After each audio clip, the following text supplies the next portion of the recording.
Indian polity concept series రిలేటెడ్గా last క్లాస్లో మనం sources of the Indian constitution అనే దాన్ని డిస్కస్ చేసాం. ఆ పర్టికులర్ సోర్సెస్లో ఏంటంటే మనకు ఓవరాల్గా 60 కంట్రీస్ నుంచి మన ఇండియన్ కాన్స్టిట్యూషన్లోని ఇంపార్టెంట్ పార్ట్స్ అన్నీ కూడా బారో చేసుకున్నాం. అలా మనకి ఎగ్జాంపుల్గా చూసుకుంటే గవర్నమెంట్ ఆఫ్ ఇండియా యాక్ట్ 1935 ఏదైతే ఉన్నదో దాని రిలేటెడ్గా 70% of the Indian constitution borrow చేసుకున్నామని చెప్పాం. అలాగే వాటితో పాటు బ్రిటన్ కాన్స్టిట్యూషన్ నుంచి, అలాగే యుఎస్ఎస్ఆర్ కాన్స్టిట్యూషన్ నుంచి, జపాన్ అండ్ యుఎస్ఏ ఇలా డిఫరెంట్ కాన్స్టిట్యూషన్స్ ఏవైతే ఉన్నాయో అప్రాక్సిమేట్గా ఒక 11 కంట్రీస్ నుంచి ఏ పర్టికులర్ టాపిక్స్ని అయితే మనం బారో చేసుకున్నామో అవి మనం డిస్కస్ చేసాం. ఈరోజు పర్టికులర్ క్లాస్లో ఏంటి అని అంటే schedules of the Indian constitution గురించి కొంచెం డీటెయిల్గా డిస్కస్ చేద్దాం. ఓకే, ఇప్పుడు మనం స్కెడ్యూల్స్ గురించి మాట్లాడుకునే ముందు మన ఇండియాలోని టోటల్గా ఎన్ని ఆర్టికల్స్ అంటే మన కాన్స్టిట్యూషన్ అనే దాన్ని ఎప్పుడు కంప్లీట్ చేశారు అని అంటే that is 26th November 1949. 26th November 1949. Okay, అప్పుడు మనకి కొన్ని ఆర్టికల్స్ అనేవి ఫోర్స్లోకి వచ్చాయి. అలాగే కంప్లీట్గా ఫోర్స్లోకి వచ్చింది అయితే 26th జనవరి 1950. ఈ పర్టికులర్ టైంకి మనకి టోటల్గా ఎన్ని ఆర్టికల్స్ ఉన్నాయి అనే దాన్ని మనం చూసుకున్నట్టయితే టోటల్గా మనకి ఆర్టికల్ 1 నుంచి ఆర్టికల్ 395 వరకు ఉన్నాయి. ఓకే, ఇవన్నీ కూడా ఈ ఆర్టికల్స్ ఏవైతే ఉన్నాయో అవి మనకి కొన్ని గ్రూప్స్ కింద డివైడ్ చేశారు. అంటే పార్ట్ 1, పార్ట్ 2 కింద డివైడ్ చేశారు. అలా మనకి టోటల్గా ఎన్ని పార్ట్స్ కింద పెట్టారు అని అంటే those are present for about 22 parts. అంటే ఆర్టికల్ 1 నుంచి ఆర్టికల్ 4 వరకు part 1 of the Indian constitution అని చెప్తాం. అలాగే ఆర్టికల్ 5 నుంచి ఆర్టికల్ 11 వరకు part 2 of the Indian constitution అని చెప్తాం. అలాగే part 3 very important, that is fundamental rights. ఇది ఏవైతే ఉన్నాయో ఆర్టికల్ 12 నుంచి ఆర్టికల్ 35 వరకు ఉంటాయి. ఇలాగా ఈ డిఫరెంట్ ఆర్టికల్స్ ఏవైతే ఉన్నాయో ఇవన్నీ కూడా different parts of the Indian కాన్స్టిట్యూషన్లో మనకి పెట్టారనమాట. అది అలాగా మనకి టోటల్గా ఎన్ని పార్ట్స్ ఉన్నాయి? టోటల్గా మనకి 22 పార్ట్స్ అయితే ఉన్నాయి. సో ఇప్పుడు మనకి 22 పార్ట్స్ కాకుండా మనకి కొన్ని స్కెడ్యూల్స్లో కూడా ఉన్నాయన్నమాట. అలాగా మనకి స్కెడ్యూల్స్ టోటల్గా ఎన్ని ఉన్నాయి అని అంటే స్కెడ్యూల్స్ అయితే మనకి టోటల్గా ఎప్పుడైతే కాన్స్టిట్యూషన్ని 26th నవంబర్ 1949 డ్రాఫ్ట్ చేసి మూవ్ చేశారో అసెంబ్లీలో, కాన్స్టిట్యూంట్ అసెంబ్లీలో పాస్ చేశారో అప్పుడు మనకి టోటల్గా 8 స్కెడ్యూల్స్లోని పెట్టారనమాట. ఈ స్కెడ్యూల్స్ ఉండడానికి మెయిన్ రీజన్ ఏంటి అని అంటే ఏదైతే ఇప్పుడు మనం ఫర్ ఎగ్జాంపుల్ నోటిఫికేషన్ ఉంటుంది మనకి, ఆ నోటిఫికేషన్ అంటే మనకి ఏదైనా ఒక ఎగ్జామ్ కండక్ట్ చేస్తారు. ఫర్ ఎగ్జాంపుల్ మనకి యూపీఎస్సీ కానీ, ఎస్ఎస్సి కానీ, ఆర్ఆర్బీ కానీ ఇలాగా డిఫరెంట్ బోర్డ్స్ ఏవైతే ఉన్నాయో వాళ్ళు నోటిఫికేషన్ రిలీజ్ చేస్తారు. రిలీజ్ చేసిన తర్వాత మనకి ఏవైనా కొన్ని ఇంపార్టెంట్ థింగ్స్ కనుక ఉన్నాయి అని అంటే మనకి ఏం చేస్తారు వాళ్ళు ఏం చేస్తారు అని అంటే అవి మనకి అనెక్జర్స్లో పెడతారనమాట. అంటే ఇప్పుడు ఫర్ ఎగ్జాంపుల్ మనకి ఏదైనా ఒక నోటిఫికేషన్ యూపీఎస్సీలోనే ఎవరైనా సరే ఫిజికల్ డిజబిలిటీ రిలేటెడ్గా ఏవైనా కొన్ని ఇంపార్టెంట్ పాయింట్స్ ఇవ్వాలి అని అంటే ఆ ఇంపార్టెంట్ పాయింట్స్ అన్నీ కూడా ఎక్కడ పెడతారు మనకి, అవన్నీ కూడా మనకి అనెక్జర్లో పెడతారనమాట, లాస్ట్లో పెడతారు. ఓకే, సో అలాగే ఏవైతే మనకి కొన్ని ఇంపార్టెంట్ అంటే క్లారిటీ ఆఫ్ థాట్ ఉండాలో లేకపోతే లిస్టుల కింద డివైడ్ చేయాలో అలాంటి పాయింట్స్ అన్నిటినీ కూడా ఏం చేస్తారు అని అంటే స్కెడ్యూల్స్లో మెన్షన్ చేశారనమాట. అలా మనకి టోటల్గా ఎన్ని స్కెడ్యూల్స్ ఉన్నాయనంటే ఇండియన్ కాన్స్టిట్యూషన్లో టోటల్గా 8 స్కెడ్యూల్స్లో పెట్టారనమాట. సో ఈ పర్టికులర్ స్కెడ్యూల్స్ గురించి ఈరోజు డిస్కస్ చేద్దాం. ఇది మనకి 8 స్కెడ్యూల్స్ అని చెప్తున్నాం కదా, ఇది ఇనీషియల్ చేసేటప్పుడు. తర్వాత ఇప్పుడు ప్రెసెంట్ మనకి టోటల్గా ఎన్ని స్కెడ్యూల్స్ ఉన్నాయి, ఎన్ని పార్ట్స్ ఉన్నాయి అని అనే దాని గురించి మాట్లాడుకుంటే ఇప్పుడు యాజ్ ఆఫ్ నౌ చూసుకుంటే మనకి ఆర్టికల్ 1 నుంచి ఆర్టికల్ 448 వరకు ఉన్నాయి. ఇందులోని total number of parts initiate చేసేటప్పుడు ఎన్ని ఉన్నాయి? 22 పార్ట్స్ అయితే ఉన్నాయి. ఇప్పుడు మనకి టోటల్గా ఎన్ని పార్ట్స్ ఉన్నాయి అని అంటే టోటల్గా మనకి 25 పార్ట్స్ ఉన్నాయి. ఇనిషియేట్ చేసేటప్పుడు స్కెడ్యూల్స్ ఎన్ని ఉన్నాయి? దట్ ఈస్ 8 స్కెడ్యూల్స్ ఉన్నాయి. ఇప్పుడు మనకి చూసుకుంటే టోటల్ నెంబర్ ఆఫ్ స్కెడ్యూల్స్ ఇవి ఎన్ని ఉన్నాయి అని అంటే దిస్ ఆర్ 12 స్కెడ్యూల్స్ అయితే ఉన్నాయి. ఓకే, ఇది మనకి అప్డేటెడ్ వెర్షన్ అనమాట. ఆర్టికల్ 1 టు ఆర్టికల్ 448 పార్ట్స్ అయితే 25 ఉన్నాయి, స్కెడ్యూల్స్ అయితే 12 స్కెడ్యూల్స్ ఉన్నాయి. ఇప్పుడు మనం ఈ రోజు క్లాస్లో ఏంటి అని అంటే 12 స్కెడ్యూల్స్ గురించి డీటెయిల్డ్గా డిస్కస్ చేద్దాం. ఇక్కడ మనం పార్ట్స్ గురించి ఈ పర్టికులర్ వీడియోలో మనం కవర్ చేయట్లేదు, at the same time parts గురించి చెప్పమన్నమాట. ఎందుకనంటే ఏదైతే మనకి కాన్సెప్ట్ సిరీస్ అని అన్నాం కదా, నెక్స్ట్ వచ్చే క్లాసెస్లోని ఆర్టికల్ 1 టు ఆర్టికల్ 4 అదే మనకి part 1 of the Indian constitution. So దాని పరంగా చూసుకునేటప్పుడు అవి అక్కడ కవర్ అవుతాయి. సో అందుకనే పార్ట్స్ అనే దాని గురించి డిస్కస్ చేయట్లేదు. ఇప్పుడు ఈ రోజు క్లాస్లో ఏంటంటే ఓన్లీ స్కెడ్యూల్స్. అండ్ మీరు బాగా గమనిస్తే మనకి స్కెడ్యూల్స్ అనేది one of the most important topic.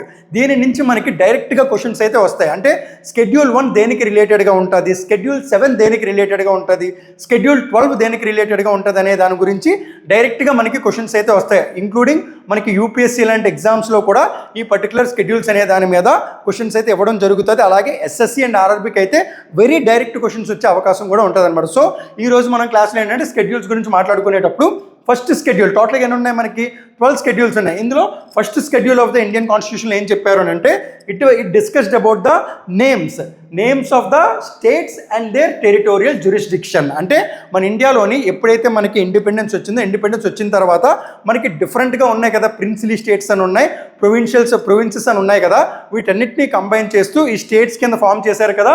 ఆ స్టేట్స్ యొక్క నేమ్స్, వాటి టెరిటోరియల్ జ్యూరిస్డిక్షన్ అంటే ఏ స్టేట్కి ఏ బౌండరీ ఉంటుంది. అంటే ఫర్ ఎగ్జాంపుల్ ఆంధ్రప్రదేశ్ అనే స్టేట్ ఉన్నది అని అంటే ఆంధ్రప్రదేశ్ బౌండరీ ఎలా ఉంటుంది, అంటే ఎంత దూరం ఉంటుంది అనే పాయింట్ గురించి కూడా ఈ పర్టికులర్ స్కెడ్యూల్ 1లోనే మెన్షన్ చేసి ఉంటుంది. అలాగే names of the union territories and their extent. ఇప్పుడు మనం గమనించినట్టయితే యాజ్ ఆన్ టుడే మనకి ఇండియాలోని టోటల్గా ఎన్ని స్టేట్స్ ఉన్నాయి?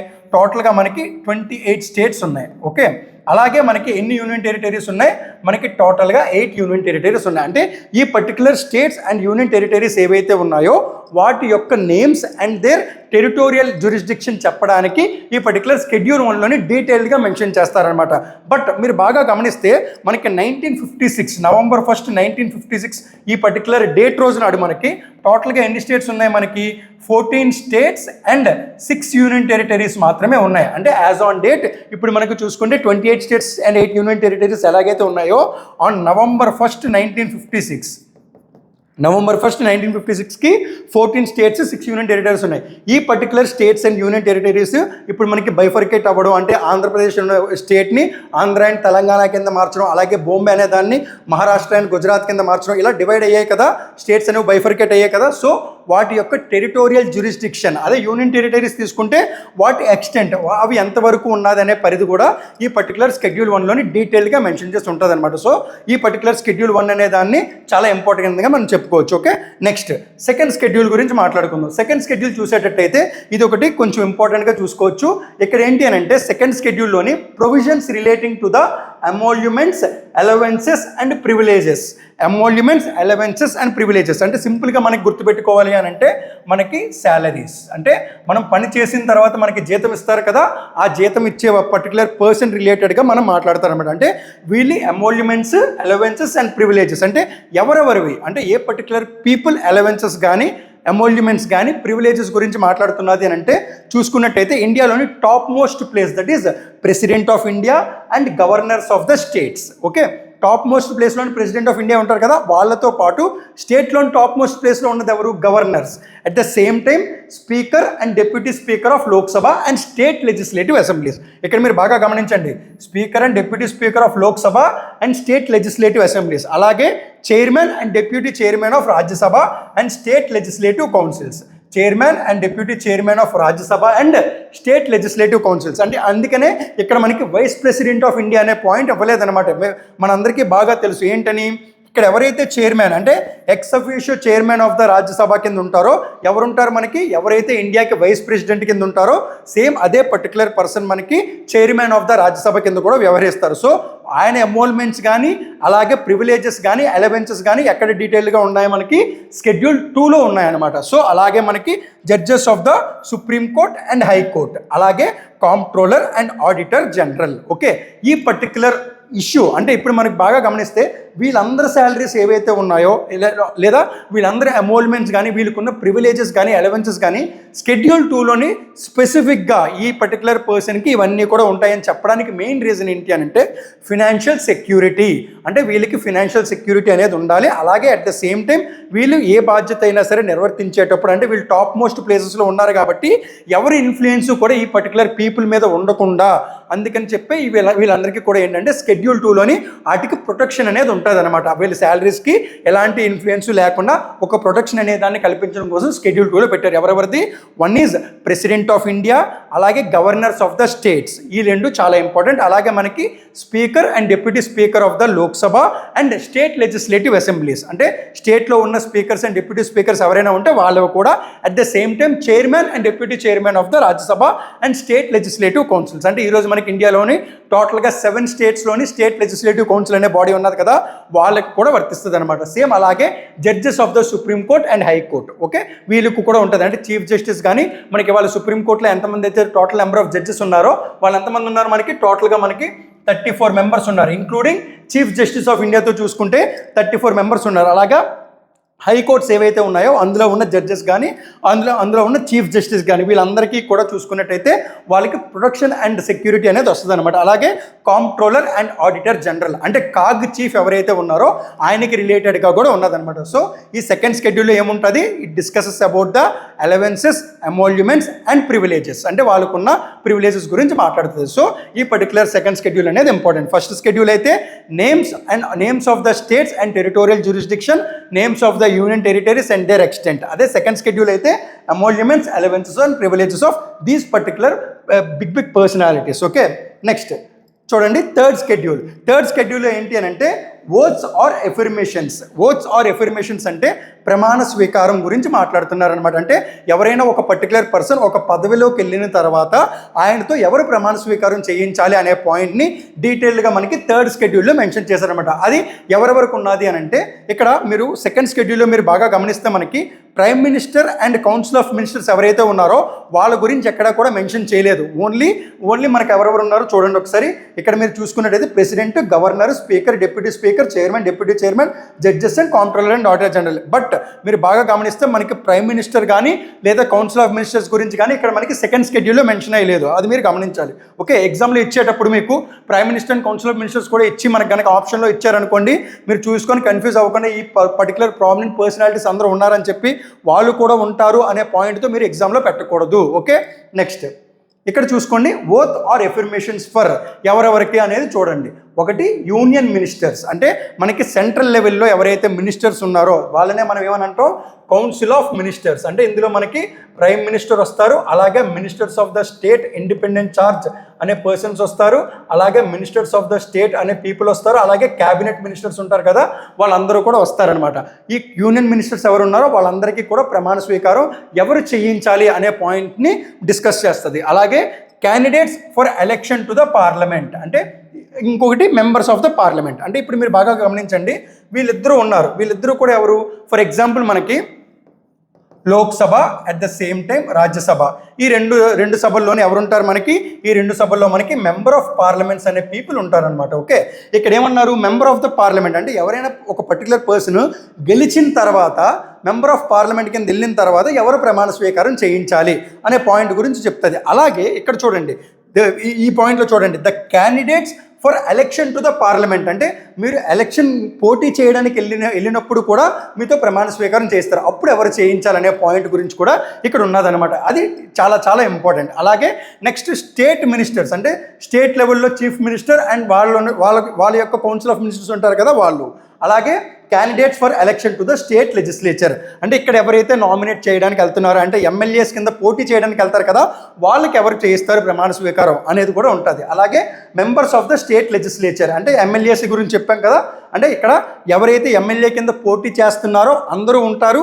ఇక్కడ ఓన్లీ ఎమ్మెల్యేస్ కింద గెలిచిన తర్వాత ఎవరు ప్రమాణ స్వీకారం చేయిస్తారు. అలాగే స్టేట్ మినిస్టర్స్తో ఎవరు ప్రమాణ స్వీకారం చేయిస్తారు. జనరల్గా మనం చూసుకున్నట్టయితే యూనియన్ మినిస్టర్స్ అందరితోని ప్రమాణ స్వీకారం మనం ఇప్పుడు ఏంటంటే మనకి అవేర్నెస్ బాగా పెరుగుతున్నది కాబట్టి ఎవరు చేయిస్తారు, ఎవరైతే ప్రెసిడెంట్ ఆఫ్ ఇండియా ఉన్నారో వాళ్ళు చేయిస్తారు. అలాగే మనకి స్టేట్ మినిస్టర్స్ ఎవరైతే ఉన్నారో వాళ్ళతో ఎవరు చేయిస్తారు, ఆ పర్టిక్యులర్ స్టేట్ యొక్క గవర్నర్ ఎవరైతే ఉంటారో వాళ్ళు ప్రమాణ స్వీకారం చేయిస్తారనమాట. సో అలాగే వీళ్ళు members of candidate for election to the state legislature and members of the state legislature. Okay, వీళ్ళు కాకుండా next judges of the supreme court and high court అంటే సుప్రీం కోర్ట్ యొక్క జడ్జెస్ కానీ అలాగే హైకోర్టు యొక్క జడ్జెస్కి కానీ ఓత్ ఆర్ ఎఫర్మేషన్ అనే దాన్ని ఎవరు చేయిస్తారనే పాయింట్ గురించి మాట్లాడుతున్నారు. Okay, next and the comptroller and auditor general of India.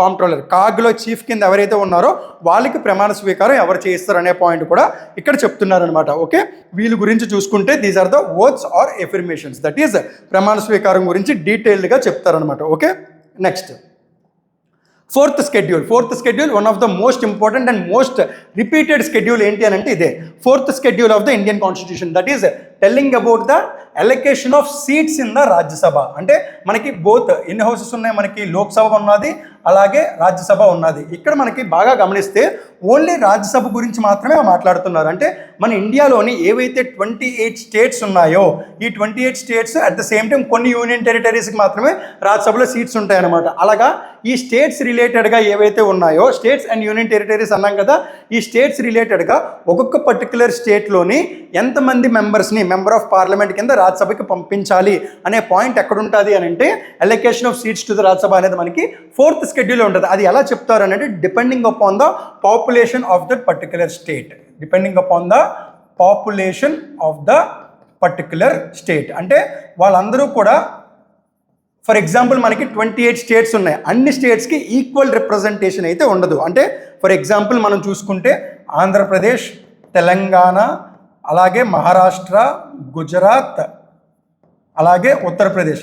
Okay, ఇలా డిఫరెంట్ స్టేట్స్ ఏవైతే ఉన్నాయో డిఫరెంట్ స్టేట్స్కి డిఫరెంట్ కైండ్స్ ఆఫ్ పాపులేషన్ ఉంటుంది కాబట్టి అందులోని కొంతమందికి కొన్ని రకాలుగా మారుస్తూ ఉంటారనమాట. ఇప్పుడు మనం గమనిస్తే అన్నిటికన్నా ఎక్కువ పాపులేషన్ మనకి ఉత్తరప్రదేశ్లో ఉండడం వల్ల maximum number of seats A particular స్టేట్కి వెళ్ళాయి, maximum number of seats Uttar Pradesh. అంటే ఉత్తరప్రదేశ్కి మనకి టోటల్గా 31 సీట్స్ అయితే ఉంటాయి. ఇప్పుడు మీరు బాగా గమనిస్తే మనకి ఓవరాల్గా 250 సీట్స్ ఉండాలి అనే పాయింట్ని చెప్పారనమాట రాజ్యసభలో. ఈ 250 సీట్స్లోని 12 మెంబర్స్ ఎవరైతే ఉన్నారో వీళ్ళని ప్రెసిడెంట్ ఆఫ్ ఇండియా ఎవరైతే ఉన్నారో వీళ్ళు నామినేట్ చేస్తారు 12 మెంబర్స్ని. ఓకే, రిమైనింగ్ 238 సీట్స్ ఏవైతే ఉన్నాయో వీటి అలొకేషన్ ఎక్కడ ఉంటుంది అని అంటే స్పెసిఫిక్గా it is present in the 4th schedule of the Indian constitution. ఇప్పుడు మనకి టోటల్ స్ట్రెంత్ ఇది ప్రెజెంట్ స్ట్రెంత్ ఎంత ఉన్నది మనకి 245 మాత్రమే ఉన్నది. అలా చూసుకుంటే 12 సీట్స్ని ప్రెసిడెంట్ నామినేట్ చేస్తే రిమైనింగ్ 233 సీట్స్ ఏవైతే ఉన్నాయో వాటికి ఎవరు చెప్తారు ఇక్కడ మనకి 4th షెడ్యూల్లో డీటెయిల్గా మెన్షన్ చేస్తారనమాట. ఏంటది allocation of seats to the Rajya Sabha. ఇది చాలా చాలా ఇంపార్టెంట్. అది ఏ బేసిస్ మీద చేస్తారు? Based on the population of that particular state. ఏ స్టేట్కి అయితే ఎక్కువ పాపులేషన్ ఉంటుందో దాని ప్రకారం ఎక్కువ నెంబర్ ఆఫ్ సీట్స్ అనేది ఇస్తారు. మ్యాక్సిమం నెంబర్ ఆఫ్ సీట్స్ ఉన్న స్టేట్ ఏది? ఉత్తరప్రదేశ్. ఉత్తరప్రదేశ్లో మనకి టోటల్గా 31 సీట్స్ అయితే ఉన్నాయన్నమాట రాజ్యసభకి. Okay, next 5th schedule. It is also one of the most important provisions relating to the administration and control of schedule areas and schedule tribes. అంటే ఇప్పుడు మనకి షెడ్యూల్ ఏరియాస్ ఉంటాయి, అలాగే ట్రైబల్ ఏరియాస్ కూడా ఉంటాయి అన్నమాట. షెడ్యూల్ ఏరియాస్ అండ్ ట్రైబల్ ఏరియాస్కి అక్కడ administration and control ఎవరి చేతిలో ఉంటుందనే పాయింట్ గురించి మాట్లాడితే ఏంటి అని అంటే ఈ schedule areas and tribal areas control చేతిలో కంప్లీట్గా ఉండేది ప్రెసిడెంట్ ఆఫ్ ఇండియా చేతిలో ఉంటుంది. ప్రెసిడెంట్ డైరెక్షన్స్ ఇస్తారనమాట ఎవరికి? Governors of that particular state. అంటే గవర్నర్స్ ఎవరైతే ఉన్నారో వాళ్ళకి ఇస్తారనమాట డైరెక్షన్స్. ఆ డైరెక్షన్స్ ఇస్తారు అంతా ఓకే. ఎందుకు ఈ పర్టికులర్ స్టేట్స్, ఎందుకు ఈ particular schedule areas and tribal ఏరియాస్కి ఈ పర్టికులర్ షెడ్యూల్ 5లో పెట్టి వాళ్ళకి ఒక స్పెసిఫిక్ ఇది కల్పించారు అని అంటే, పవర్ కల్పించారు అని అంటే one of the main reason ఏంటి అని అంటే అవన్నీ కూడా చాలా వల్నరబుల్గా ఉంటాయి అనమాట. ఎవరైనా వచ్చి వాటిని ఎక్స్ప్లాయిట్ చేసే విధానంలో చాలా ఈజీగా చేయొచ్చు. సో అందుకనే ప్రెసిడెంట్ ఆఫ్ ఇండియాకి ఆ పవర్ ఉన్నది. ఇలా చూసుకున్నట్టయితే ఈ schedule areas and tribal areas ఏవైతే ఉన్నాయో మోస్ట్లీ మనకి టోటల్గా ఎన్ని స్టేట్స్ గురించి చెప్పారు అని అంటే 10 స్టేట్స్ గురించి చెప్తారు. ఫర్ ఎగ్జాంపుల్ మనకి ఆంధ్రప్రదేశ్, తెలంగాణ ఉన్నది అందులో, అలాగే మహారాష్ట్ర అండ్ గుజరాత్ కూడా ఉన్నది, అలాగే మధ్యప్రదేశ్ అండ్ హిమాచల్ ప్రదేశ్ కూడా ఉన్నది. ఓకే, అలాగా ఈ పర్టికులర్ స్టేట్స్, అలాగే ఒక 10 స్టేట్స్ మనకి ఛత్తీస్గఢ్ కూడా ఉంటుంది, జార్ఖండ్ కూడా ఉంటుంది. ఓకే, అలాగే ఒడిస్సా కూడా ఉంటుంది. ఇలాగా ఈ పర్టికులర్ 10 స్టేట్స్ ఏవైతే ఉన్నాయో వీటిలోని scheduled areas and tribal areas ఏవైతే ఉన్నాయో వాటి రిలేటెడ్గా అడ్మినిస్ట్రేషన్ అండ్ కంట్రోల్ కంప్లీట్గా ఎవరి చేతిలో ఉంటుంది? It is there in the hands of the president of India.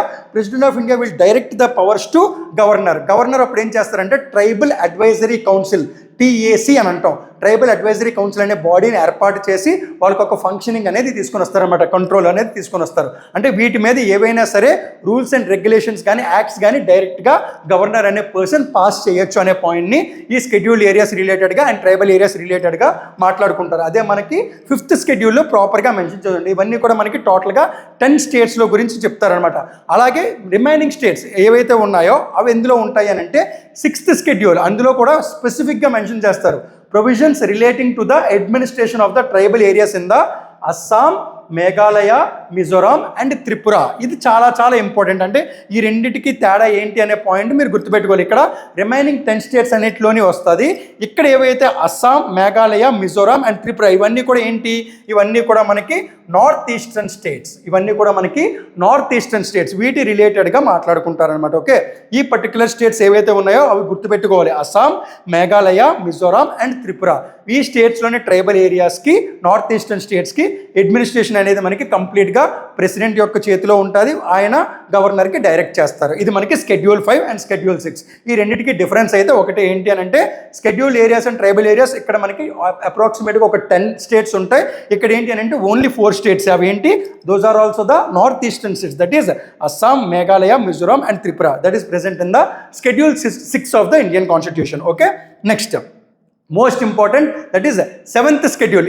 ఈ పర్టికులర్ షెడ్యూల్ గురించి ఎగ్జామ్లో మోస్ట్లీ ఎక్కువ సార్లు అడిగారు అనమాట. That is division of powers between the union and the states in the terms of list 1, list 2 and list 3. That is union list, state list and concurrent list. ఇది మనం స్టార్టింగ్లో ఎక్కడ చూసాం? మనం గవర్నమెంట్ ఆఫ్ ఇండియా యాక్ట్ 1935లో ఉంటుంది మనకి. Federal list అని ఉంటుంది కదా, provincial list, federal list and at the same time మనకు చూసుకుంటే కాన్కరెంట్ లిస్ట్ అని ఉంటుంది. ఈ పర్టికులర్ లిస్ట్ని అక్కడి నుంచే బారో చేసుకున్నారు. That is union list, state list and concurrent list. ఇప్పుడు మనం చూసుకుంటే ఇనిషియేట్ చేసేటప్పుడు యూనియన్ లిస్ట్లో మనకి టోటల్గా ఎన్ని ఉన్నాయనంటే 97 సబ్జెక్ట్స్ మీద సెంట్రల్ గవర్నమెంట్ అనేది డైరెక్ట్గా లాస్ అనేవి మేక్ చేయొచ్చు. ఫర్ ఎగ్జాంపుల్ మనకి కరెన్సీ మీద కానీ, ఫారెన్ అఫైర్స్ మీద కానీ, డిఫెన్స్ మీద కానీ, వీటన్నిటి మీద కూడా డైరెక్ట్గా ఎవరైతే సెంట్రల్ గవర్నమెంట్ ఉన్నారో వాళ్ళు డైరెక్ట్గా లాస్ అనేవి మేక్ చేయొచ్చు. అలాగా 97 సబ్జెక్ట్స్ మీద సెంట్రల్ గవర్నమెంట్ లాస్ అనేవి మేక్ చేయొచ్చు అనమాట. ఎప్పుడు? స్టార్టింగ్ డేస్లో. ఇప్పుడు ఆ 97 కాస్త ఏమైంది అని అంటే ఇప్పుడు టోటల్గా ఎన్ని సబ్జెక్ట్స్ మీద మేక్ చేయొచ్చు అని అంటే ఇప్పుడు టోటల్గా 100 సబ్జెక్ట్స్ మీద మేక్ చేయొచ్చు అనమాట. ఓకే, అలాగే మనకి స్టేట్ లిస్ట్లోని ఇనీషియల్గా ఎన్ని పెట్టారు అని అంటే స్టేట్ లిస్ట్లో టోటల్గా 66 సబ్జెక్ట్స్ మీద డైరెక్ట్గా స్టేట్ లిస్ట్ అనే పీపుల్ ఎవరైతే, స్టేట్ లిస్ట్ అంటే స్టేట్స్ ఏవైతే ఉన్నాయో వాళ్ళు డైరెక్ట్గా లాస్ అనేవి మేక్ చేయొచ్చు. ఇప్పుడు దాన్ని తగ్గించారు. ఎంతకి తగ్గించారు అని అంటే ఇక్కడ 61కి తగ్గించారు అనమాట. ఇది చాలా చాలా ఇంపార్టెంట్. అంటే ఇప్పుడు ప్రెజెంట్ ఉన్నవి 61. ఓకే, ఇక్కడ ప్రెజెంట్ ఉన్నవి 100. నెక్స్ట్ అలాగే కాన్కరెంట్ లిస్ట్ అంటే both state and central government రెండూ కలిపి డెసిషన్ తీసుకోవాల్సిన సబ్జెక్ట్స్ ఏవైతే ఉన్నాయో వాటినే మనం కాన్కరెంట్ లిస్ట్ అని అంటాం. ఆ కాన్కరెంట్ లిస్ట్లోని ఇనీషియల్గా ఎన్ని ఉన్నాయి అని అంటే ఇనీషియల్గా మనకి 47 ఉన్నాయి. ఈ పర్టికులర్ ఇక్కడ 5 ఉన్నాయి కదా, ఈ 5ని ఇక్కడ యాడ్ చేశారనమాట. అప్పుడు ఏమైంది? ఇక్కడ మనకి ఇప్పుడు ప్రెజెంట్ ఎన్ని ఉన్నాయి అని అంటే 52 ఉన్నాయన్నమాట. 52 సబ్జెక్ట్స్ మీద కాన్కరెంట్ లిస్ట్లో పెట్టారు. సో ఇదే మనకి division of powers between the union and the states in terms of lists. అంటే యూనియన్ లిస్ట్, స్టేట్ లిస్ట్ అలాగే కాన్కరెంట్ లిస్ట్. ఇప్పుడు మనం చూసుకుంటే ప్రెజెంట్ ఎన్ని ఉన్నాయి? యూనియన్ లిస్ట్లోని 100 ఉన్నాయి. అలాగే స్టేట్ లిస్ట్లో ప్రెజెంట్ ఎన్ని ఉన్నాయి? 61 ఉన్నాయి. కాన్కరెంట్ లిస్ట్లో ప్రెజెంట్ ఎన్ని ఉన్నాయి? 52 సబ్జెక్ట్స్ మీద లాస్ అనేవి మేక్ చేయొచ్చు అనమాట. ఓకే, ఇది మనకి లిస్టుల పరంగా 7th షెడ్యూల్లో ఉంటుంది అనమాట. అలాగే next 8th schedule of the Indian constitution. That is languages recognised by the constitution. అంటే మనకి అఫీషియల్ లాంగ్వేజెస్ అని అంటాం కదా, ఆ అఫీషియల్ లాంగ్వేజెస్ టోటల్గా ఎన్ని ఉన్నాయి అని అనే దాని గురించి ఈ పర్టికులర్ షెడ్యూల్లో చెప్తారనమాట. That is 8th schedule of the Indian constitution. మనకి ఎప్పుడైతే స్టార్ట్ చేశారో అప్పుడు మనకి ఏంటి అని అంటే టోటల్గా 14 లాంగ్వేజెస్కి ఇచ్చారనమాట అఫీషియల్ లాంగ్వేజెస్ అని. ఓకే, ఇప్పుడు ప్రెజెంట్ టోటల్గా ఎన్ని ఉన్నాయి అని అంటే ఇప్పుడు మనకి ప్రెజెంట్ టోటల్గా 22 అఫీషియల్ లాంగ్వేజెస్ ఉన్నాయి. ఎన్ని ఉన్నాయి? 22 అఫీషియల్ లాంగ్వేజెస్ అనేవి ఉన్నాయన్నమాట. ఓకే, ఇప్పుడు మనం చూసుకున్నట్టయితే ఇక్కడ మనకి ఈ సింధీ అనే లాంగ్వేజ్ ఏదైతే ఉన్నదో ఇది మనకి 21st కాన్స్టిట్యూషనల్ అమెండ్మెంట్ యాక్ట్ 1967 ద్వారా యాడ్ చేశారనమాట. Okay, according to the 21st constitutional amendment act 1967 ప్రకారం సింధీ అనే లాంగ్వేజ్ని యాడ్ చేశారు. అలాగే మిగిలిన లాంగ్వేజెస్ కూడా యాడ్ చేసి 22 లాంగ్వేజెస్ అనే అఫీషియల్ లాంగ్వేజెస్ కింద తీసుకొని వచ్చారనమాట. ఓకే, నెక్స్ట్ 2003లో ఏంటంటే మనకి కొన్ని లాంగ్వేజెస్ బోడో, డోంగ్రీ, సంతలి, మైథిలి అనే లాంగ్వేజెస్ని యాడ్ చేశారు. అది మనకి 93rd కాన్స్టిట్యూషనల్ అమెండ్మెంట్ యాక్ట్ 2003 ప్రకారం యాడ్ చేశారనమాట. ఓకే, అలాగే ఇప్పుడు మనకి టోటల్ ఎన్ని అఫీషియల్ లాంగ్వేజెస్ ఉన్నాయి? 22 అఫీషియల్ లాంగ్వేజెస్ అయితే ఉన్నాయన్నమాట. ఓకే, అది మనకి లాంగ్వేజెస్ రిలేటెడ్గా మనకి 8th షెడ్యూల్. అంటే మీరు గమనిస్తే మనకి టోటల్గా ఇనిషియేట్ చేసేటప్పుడు ఓన్లీ 8 షెడ్యూల్స్ మాత్రమే ఉన్నాయి. ఇప్పుడు ఎన్ని ఉన్నాయని చెప్తున్నాం? టోటల్గా మనకి 12 షెడ్యూల్స్ ఉన్నాయి. అంటే ఇక్కడ 9th షెడ్యూల్ ఏదైతే ఉన్నదో ఇదే మనకి ఒక అమెండ్మెంట్ యాక్ట్ ద్వారా తీసుకొని వచ్చారు. ఇది అమెండ్మెంట్ యాక్ట్ ఏంటి అని అంటే that is first constitutional amendment act 1951. First constitutional amendment act 1951 ద్వారా అమెండ్ చేసి ఈ 9th షెడ్యూల్ అనే దాన్ని తీసుకొని వచ్చారు. ఇక్కడ మనకి ఆర్టికల్ కూడా చాలా important. That is article number 31B and first constitutional amendment act 1951 ద్వారా ఏం తీసుకొని వచ్చారు? వన్ ఈజ్ ఆర్టికల్ 31B అనే దాన్ని తీసుకొని వచ్చారు. అలాగే 9th షెడ్యూల్ని కూడా ఇండియన్ కాన్స్టిట్యూషన్లో యాడ్ చేశారు అనమాట. అందులో ఏం చెప్తారనంటే it talks about the acts and regulations of the state legislature dealing with the land reforms and abolition of the zamindari system. Okay, చాలా చాలా చాలా చాలా ఇంపార్టెంట్ అనమాట. ఏంటది?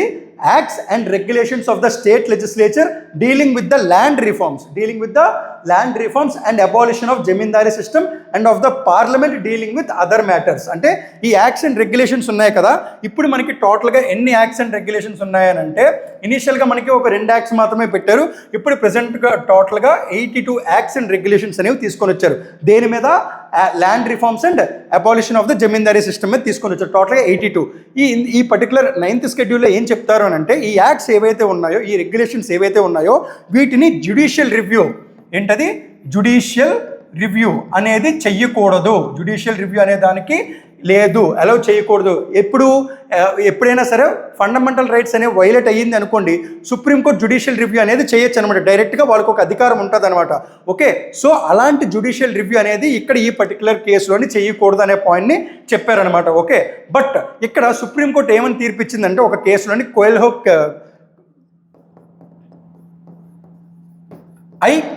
కేసు అని ఒక కేసు ఉంటుంది. ఆ కేసు ప్రకారం ఏమని తీర్పిచ్చిందంటే ఒకవేళ ఎప్పుడైనా సరే basic structure of the Indian constitution కనుక ఒకవేళ వైలేట్ అయినట్టుగా కనుక తెలిసినట్టయితే ఈ పర్టికులర్ పాయింట్స్ ఏవి కూడా వర్తించవు, అప్పుడు జ్యుడిషియల్ రివ్యూ అనే దానికి వర్తించేలాగా తీసుకొని వస్తాము అని చెప్పి తీసుకొని వచ్చారనమాట. అది మనకి ఈ 9th షెడ్యూల్ గురించి చెప్పారనమాట. ఓకే, నెక్స్ట్ చూడండి, that is 10th schedule of the Indian constitution. It is one of the most famous schedules. ఎందుకనంటే ఇప్పుడు మనకి తెలుసు ఒక పర్సన్ ఎమ్మెల్యే కింద కానీ ఎంపీ కింద కానీ ఒక పార్టీలో పోటీ చేస్తారు. ఇప్పుడు ఫర్ ఎగ్జాంపుల్ మనం ఇక్కడ ఆంధ్రప్రదేశ్లో ఉన్నాం కాబట్టి మనకు అర్థమయ్యే విధంగా మనకి మేజర్గా ఉన్న పార్టీస్ ఏంటంటే ఇప్పుడు ఒకటి టీడీపీ, ఇంకొకటి జనసేన పార్టీ, ఇంకొకటి వైఎస్ఆర్సీపీ పార్టీ. ఈ 3 పార్టీస్ నుంచి ఎవరైనా ఒక పర్టికులర్ పర్సన్ ఒక ఎమ్మెల్యే కింద పోటీ చేయొచ్చు. అంటే మనకు అర్థం కావడం కోసం కొంతమంది ఇండిపెండెంట్గా కూడా పోటీ చేస్తారనమాట. ఇలాగా ఒక పర్టికులర్ పర్సన్ ఒక పార్టీలోని ఎమ్మెల్యే కింద పోటీ చేసి, ఫర్ ఎగ్జాంపుల్ టీడీపీలో ఎమ్మెల్యే కింద పోటీ చేసి ఎలక్షన్స్ అయిన తర్వాత గెలిచిన తర్వాత if he is going in to another party, అంటే ఒకవేళ అతను వైఎస్ఆర్సీపీ పార్టీలో కనుక వెళ్ళిపోయినట్టయితే ఆ పర్టికులర్ పర్సన్ డిఫెక్ట్ పర్సన్ కింద తీసుకోవచ్చు. అది ఎవరు చెప్తారు మనకనంటే it is there in the hands of the speaker of the Lok Sabha or speaker of the state legislative assembly. వీళ్ళ చేతిలో ఆ పవర్ ఉంటుంది అనమాట. దీన్ని మనం యాంటీ డిఫెక్షన్ లా అని అంటాం. అంటే వాళ్ళ క్యాండిడేట్స్ని క్యాన్సిల్ చేసే అధికారం స్పీకర్కి ఉంటుంది అనమాట. ఓకే, దాన్ని మనం యాంటీ డిఫెక్షన్ లా అని అంటాం. ఇది మనకి ఏ షెడ్యూల్ ప్రకారం, ఇది మనకి 10th షెడ్యూల్లోని ఏ అమెండ్మెంట్ యాక్ట్ ప్రకారం తీసుకొని వచ్చారని అంటే it is from the 52nd constitutional amendment act 1985 ప్రకారం యాంటీ డిఫెక్షన్ లా. ఏంటది? యాంటీ డిఫెక్షన్ లా అనే దాన్ని తీసుకొని వచ్చారన్నమాట. That is act is 52nd constitution amendment act 1985 ప్రకారం మనకి ఇది యాడ్ చేశారనమాట. ఓకే, అంటే ఎవరైనా ఒక పర్టికులర్ పర్సన్ ఒకవేళ ఆయన ఇండిపెండెంట్గా గెలిచిన తర్వాత ఇంకొక పార్టీలోకి వెళ్ళినా, లేదు అంటే ఒక పార్టీలో గెలిచి ఇంకొక పార్టీలోకి పవర్లోకి వెళ్ళిన తర్వాత వెళ్ళినా సరే అతను ఒక డిఫెక్ట్ పర్సన్ కింద స్పీకర్ అనే పర్సన్ తీసుకొని వచ్చి ఆయన డిఫెక్టెడ్ పీస్ కింద పక్కన పెట్టేయచ్చు అనమాట. ఓకే, సో ఇది మనకి anti defection law. It is present in the 10th schedule of the Indian constitution. అలాగే చూసుకుంటే 11th schedule and 12th schedule, ఈ రెండు కూడా ఏంటి అంటే మన అందరికీ బాగా తెలుసు. One is dealing with the Panchayati Raj institutions and another one is dealing with the municipalities. Okay, ఎప్పుడైతే మనకి కాన్స్టిట్యూషన్లోని కాన్స్టిట్యూషనల్ అమెండ్మెంట్ యాక్ట్ తీసుకొని వచ్చారు కదా, that is 73rd constitutional amendment act 1992. Okay, 73rd constitution amendment act 1992 ప్రకారం మనకి 11th schedule of the Indian constitution అనేదాన్ని add చేశారు. Add చేసి ఇందులో టోటల్గా ఎన్ని సబ్జెక్ట్స్కి ఇచ్చారని అంటే పవరు టోటల్గా మనకి 29 సబ్జెక్ట్స్కి ఇచ్చారనమాట. అంటే ఆర్టికల్ 243 నుంచి 243 వరకు ఇక్కడ మనకి దేని గురించి ఉంటుంది? పంచాయత్స్ గురించి ఉంటుంది. Specifies the powers, authorities and responsibilities of the Panchayati Raj institutions. అది మనకి ఏ అమెండ్మెంట్ యాక్ట్ ప్రకారం వచ్చింది? That is according to the 73rd constitution amendment act 1992. ఎన్ని సబ్జెక్ట్స్ మనకి టోటల్గా అయితే మనకి ఇక్కడ 29 సబ్జెక్ట్స్ గురించి ఉంటుంది. సేమ్ అలాగే 12th షెడ్యూల్ ఏదైతే ఉన్నదో specifies the powers, authorities and responsibilities of municipalities. Okay, ఇది మనకి ఏ కాన్స్టిట్యూషన్ అమెండ్మెంట్ యాక్ట్ ద్వారా తీసుకొని వచ్చారు? It is according to the 74th constitution amendment act 1992. 74th constitution amendment act 1992 ప్రకారం దీన్ని తీసుకొని వచ్చారు. ఏంటది? మున్సిపాలిటీస్. ఇందులో మనకి టోటల్ నెంబర్ ఆఫ్ సబ్జెక్ట్స్ ఎన్ని ఉన్నాయనంటే దట్ ఈస్ 18 సబ్జెక్ట్స్. ఓకే, ఇందులో మనకి టోటల్గా 18 సబ్జెక్ట్స్. అదే మనకి పంచాయతీరాజ్ ఇన్స్టిట్యూషన్స్ అయితే టోటల్గా మనకు ఉన్నవి ఎన్ని subjects? That is approximately 29 subjects మీద ఉంటుంది అనమాట. ఓకే, సో ఈ పర్టికులర్ టాపిక్ ఏదైతే ఉన్నదో ఇది మనకి ఏంటి అని అంటే that is relating to the schedules of the Indian constitution. That is from schedule 1 to schedule 12 వరకు ఇప్పుడు మనం డీటెయిల్గా డిస్కస్ చేసాం. ఈ పర్టికులర్ టాపిక్ నుంచి మనకి ఎగ్జామ్లో డైరెక్ట్గా అడిగే అవకాశం అయితే చాలా ఎక్కువ ఉంటుంది. సో ఇప్పుడు మనకి నెక్స్ట్ అప్కమింగ్ నోటిఫికేషన్ అయితే ఆర్ఆర్బి ఎన్టీపీసీ ఉన్నది. అక్టోబర్ 21నే ఆర్ఆర్బి ఎన్టీపీసీ నోటిఫికేషన్ అనేది రిలీజ్ చేస్తారు. సో ఈ నోటిఫికేషన్కి అలాగే గ్రాడ్యుయేట్ నోటిఫికేషన్ ఉన్నది, అలాగే అండర్ గ్రాడ్యుయేట్ నోటిఫికేషన్ కూడా లైన్లో ఉన్నది. దాంతోపాటు ఎస్ఎస్సి జీడీ కూడా ఉన్నదనమాట. సో ఎవరైనా సరే ఎగ్జామ్స్కి కనుక ప్రిపేర్ అవుతున్నట్టయితే ఈ నోటిఫికేషన్స్ అన్నీ మీరు చూసుకొని అట్ ద సేమ్ టైం ఈ పర్టికులర్ వీడియోస్ ఏవైతే ఉన్నాయో ఇవన్నీ కూడా చూసినట్టయితే మీకు ఏంటి అని అంటే జనరల్ అవేర్నెస్ మీద ఒక కంప్లీట్ అవగాహన అయితే వస్తుంది. ఇప్పుడు మనం పాలిటీ సిరీస్ అనేది చేస్తున్నాం. నెక్స్ట్ అప్కమింగ్ డేస్లో ఇంకా కొన్ని వీడియోస్ అయితే ప్లాన్ చేస్తున్నాము. Okay, at the same time ఎవరైతే ఎగ్జామ్కి ప్రిపేర్ అవుతున్నారో ప్రెసెంట్ మనకి ఆర్ఆర్బి ఎన్టీపీసీ CBT 2 ఎగ్జామ్ ఉన్నది కదా రేపు అక్టోబర్ 13న, దానికి అట్ ద సేమ్ టైం కొంతమంది అక్టోబర్ 14న రీ ఎగ్జామినేషన్ ఉన్నది. ఎస్ఎస్సి CGL 2025 ఎగ్జామ్ కండక్ట్ చేశారు కదా మనకి. ఆ కండక్ట్ చేసిన ఎగ్జామ్లో కొంతమందికి CGL ఏంటంటే రీ ఎగ్జామినేషన్ అక్టోబర్ 14న కండక్ట్ చేస్తున్నారు. వాళ్ళకి కూడా all the best and thank you.